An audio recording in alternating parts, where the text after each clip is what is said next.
Hello everyone. Today we're going to be converting the equation of a circle from what we call general form to standard form. Okay, so everything we've looked at so far has actually been in standard form. So remember that standard form looks like what you see here on your screen.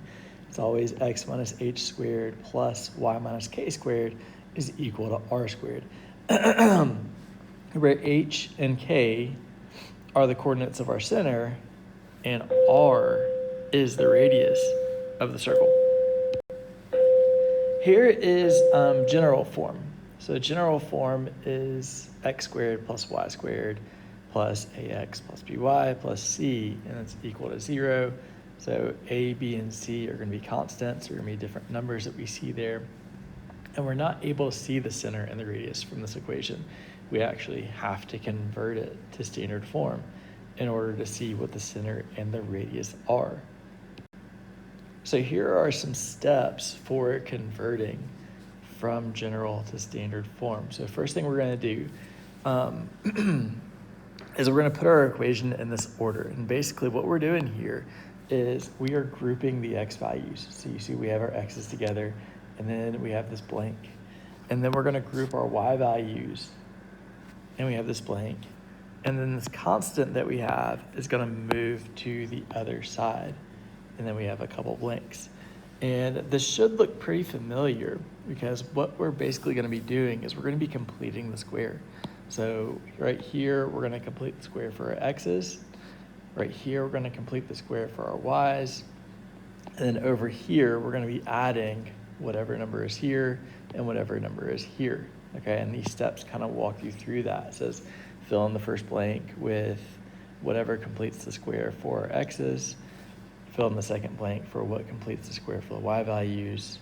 And then we're going to factor our x's, and we're going to factor our y's and simplify the right side. And then our equation is in standard form. So let's take a look at what that means. Okay, so first thing I'm going to do is I'm going to group my x values. So I've got x squared right here. I have a negative 4x on this side, so I actually have to move it to the left side, and that's going to be a positive 4x, and we're going to have a blank after our x's. And then we're going to group the y values. So we see negative y squared over here, so we've got plus y squared because I have to move it to the left side, minus 6y, and then we're going to leave a blank. And then on the other side, we have this negative 12 that we're going to move from the left side to the right side, so it'll be a positive 12 now.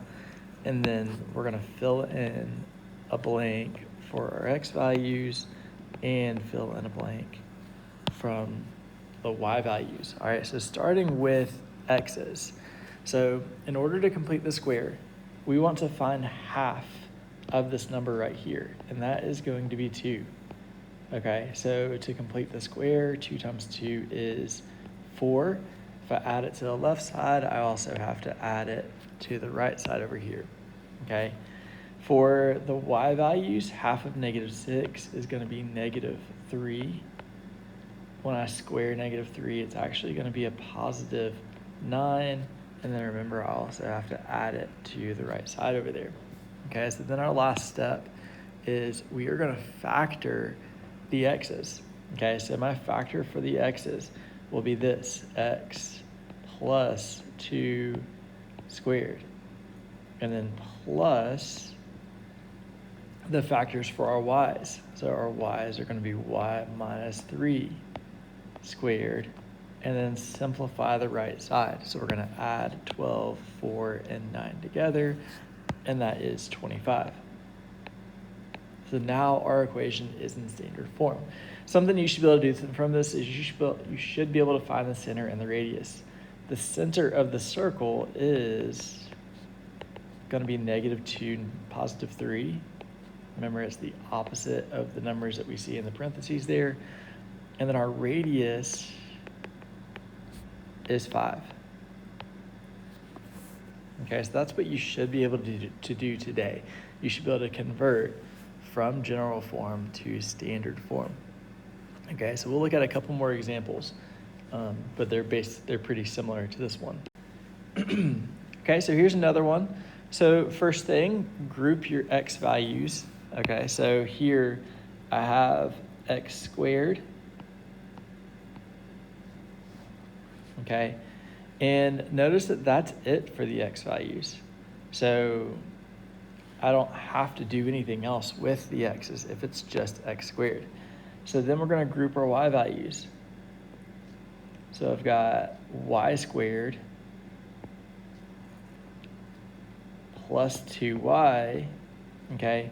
So since 2y has another term with it, I'm going to have to add something here. And then that's going to be equal to this number. If I move it over, it's going to be positive 35, okay? And we're going to have one blank for our y's, okay? So if you ever see something like this where it's just x squared and there's nothing else with it, that's already a perfect square, so we don't have to do anything with it. So now, to complete the square for our y's, half of this 2 right here is 1.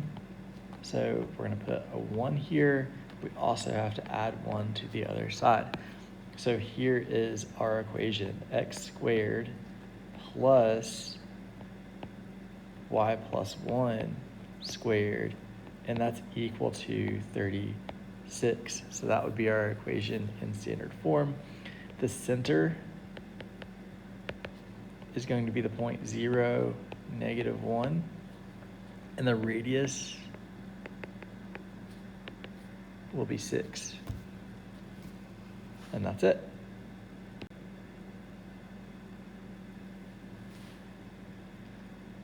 So that's what we'll be doing today. All right, so please go check out the assignment on Canvas and let me know if you have any questions.